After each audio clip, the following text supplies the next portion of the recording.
suggest you click out of this video and maybe try another video best suited for you. That, my friend, is my disclaimer. And if you would like to continue on this journey, let's go.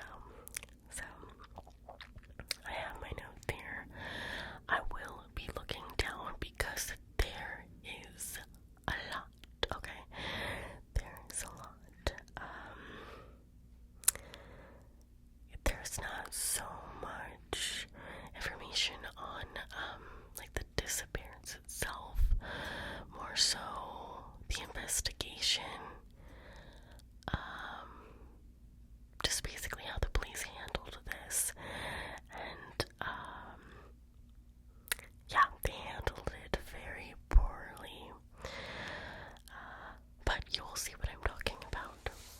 Okay, so, scratch. Okay,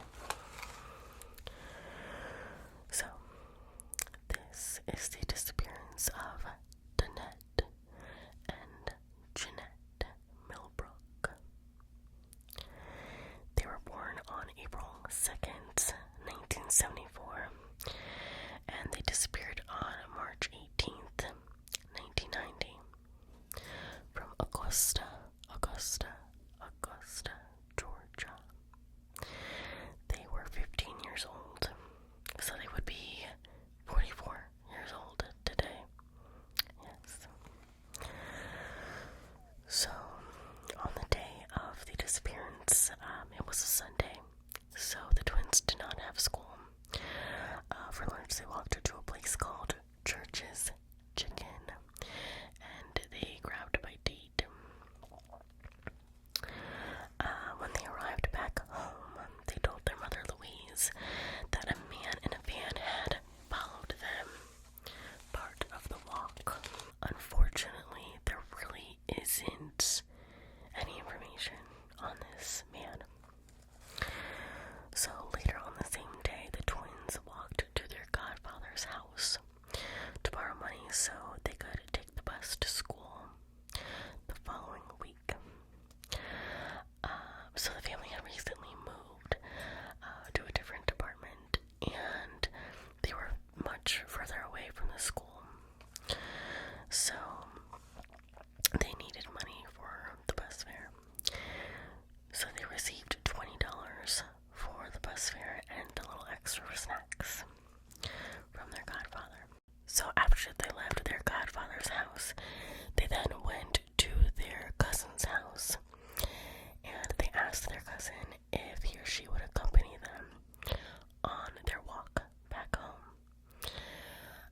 But the cousin's mother said no because it was getting dark outside, which, I mean, is understandable.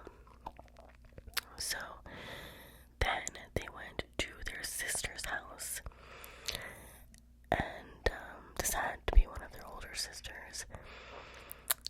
They had 8 siblings, by the way, and they asked their sister if she would accompany them on their walk back home, but she declined as well because she had just given birth. So unfortunately, they had to walk home by themselves.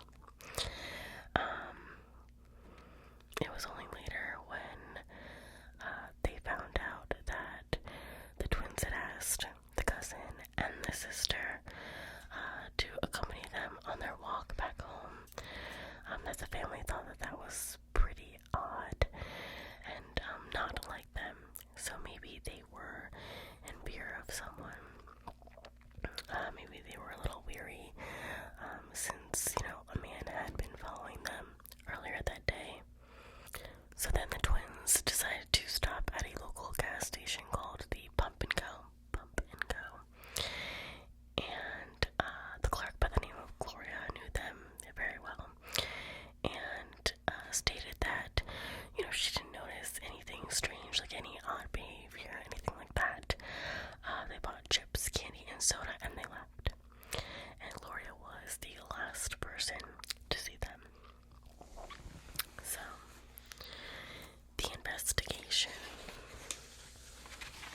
course, is a lot of time, and a lot of time lost. And another thing to note, there isn't much to actually go on because the original file is reportedly lost. Conveniently lost. And the case was eventually closed, and there is a lot of debate as to why. So, the original investigator claims that he was told by a juvenile case officer that the girls had been found, which led to the case being closed, and the girls were removed from the National Registry of Missing Children. Like, who removed them from the registry? Why would someone do that? Why?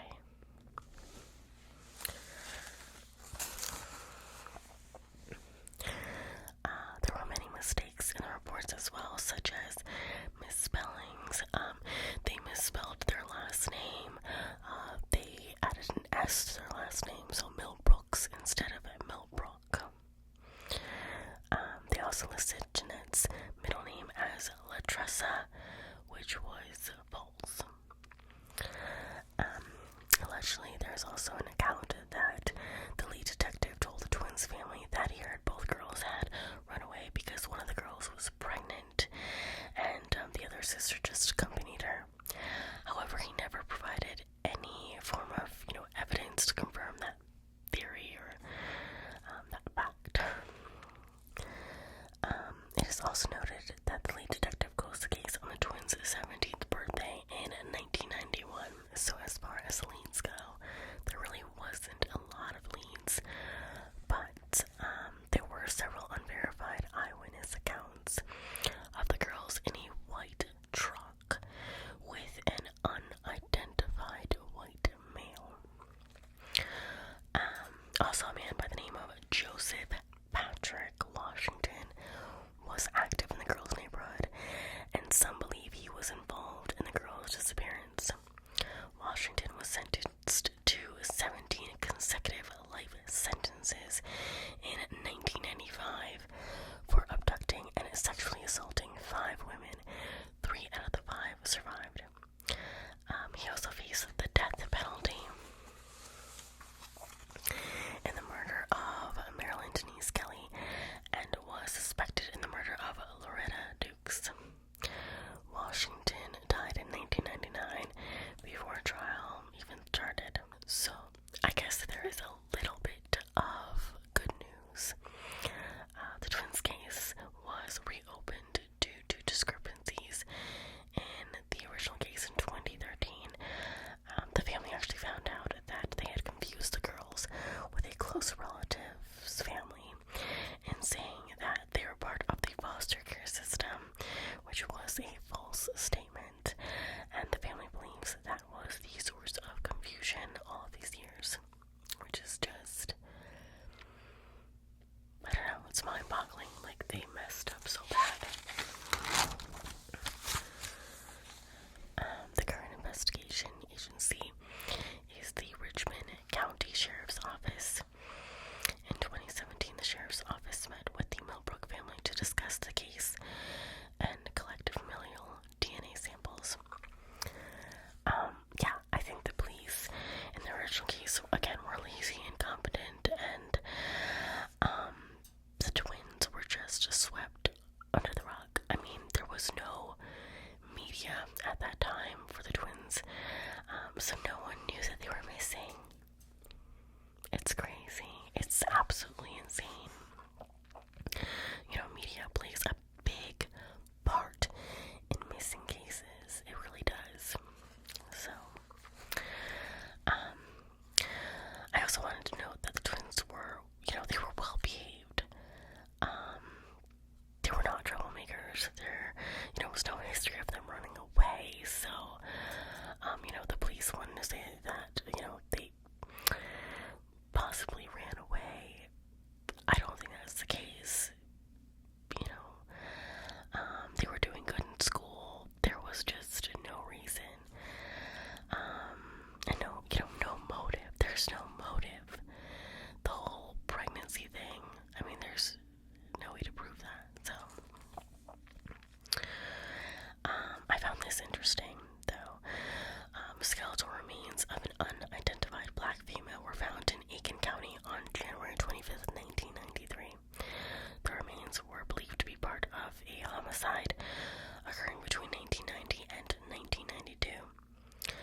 and they were not given really any explanation.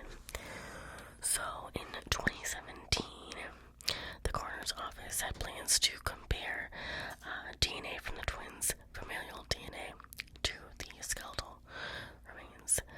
I don't have any information as to,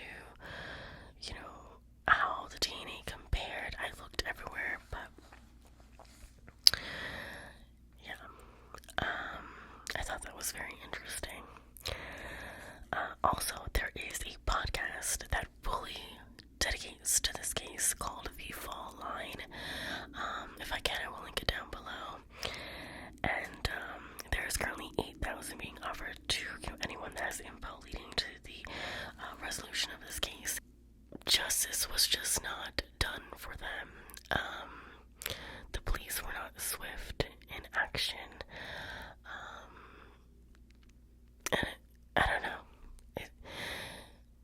It kind of scares me, like maybe they were hiding something. I don't know.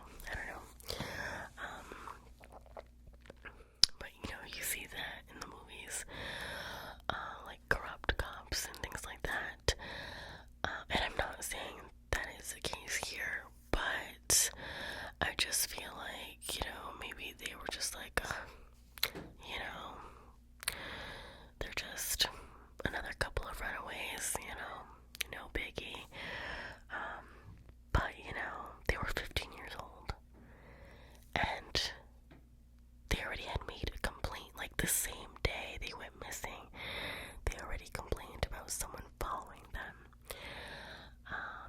And for the police to say that they ran away, I don't know. That is all the information that I have on this case.